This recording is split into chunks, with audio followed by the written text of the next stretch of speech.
મારે તો આપને એટલું જ કહેવું છે કે મારી જવાબદારીની વાત આપને યાદ કરાવી દઉં. પાણીની જવાબદારી મળી છે. સૌરાષ્ટ્રને પાણીની કિંમત શું છે સમજાવવું ના પડે.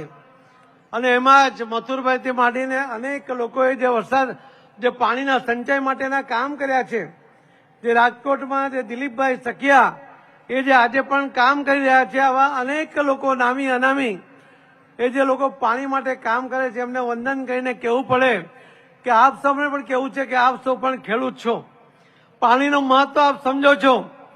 અને એટલે જ જળ સંચય જન ભાગીદારીથી જન આંદોલનમાં પરિવર્તિત કરવા માટેનો માનનીય પ્રધાનમંત્રી શ્રી નરેન્દ્ર મોદી સાહેબના આહવાનને જે રીતે પ્રતિસાદ આખા દેશમાં મળ્યો, 10 મહિનાની અંદર લગભગ 35 લાખ જેટલા જળ સંચય માટેના જે સ્ટ્રક્ચર બન્યા, એમાં એક પણ રૂપિયો સરકારમાંથી ખર્ચ કરવામાં નથી આવ્યો, એ લોકોએ કર્યો.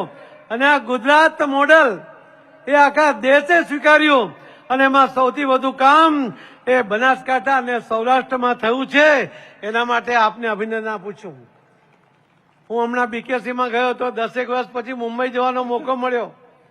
વલ્લભભાઈ સવાણીને એમના પાર્ટનર દિનેશભાઈ લાખાણી એ ત્યાં મળ્યા અને એમણે કહ્યું કે અમે 50,000 સ્ટ્રક્ચર સૌરાષ્ટ્રમાં અમારે બનાવી આપવા છે અને એનું કામ હવે શરૂ કરવા તરફ જઈ રહ્યા છે. નાગજીભાઈ અને એમના ભાઈ મળ્યા. એક દિવસ મને આવીને સવારે કહ્યું કે આમાં કેવી રીતે થાય, કેટલો ખર્ચ થાય, અને એમણે પોતે ત્યાં જવાબદારી લઈને કામ શરૂ કર્યું. દિલીપભાઈ એક સામાન્ય માણસ હતો. હમણાં મેં કાર્યક્રમમાં ગયા, કુમાર વિશ્વાસનો જન સંચય માટેના કાર્યક્રમમાં હજારો લોકો ત્યાં એકત્ર થયા હતા અને એ કાર્યક્રમમાં 10 કરોડ રૂપિયાની જાહેરાત થઈ.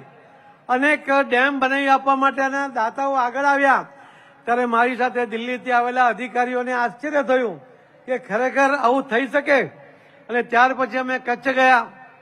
ત્યાં દામજીભાઈ અંકરવાલા એમના ફેમિલીએ એ કાર્યક્રમમાં ભૂખી નદી માટે પહેલા કહ્યું હતું સવારે કે 30 કરોડ રૂપિયા આપીશ, પણ બપોરે જયારે કાર્યક્રમમાં આવ્યા તો 50 કરોડ રૂપિયા એમણે એક નદી માટે આપ્યા.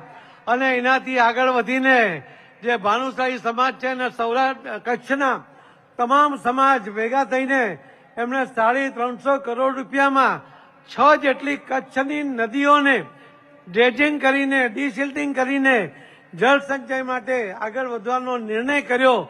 એ ગુજરાત કરી શકે એનું ઉદાહરણ એ આપણે આપ્યું છે.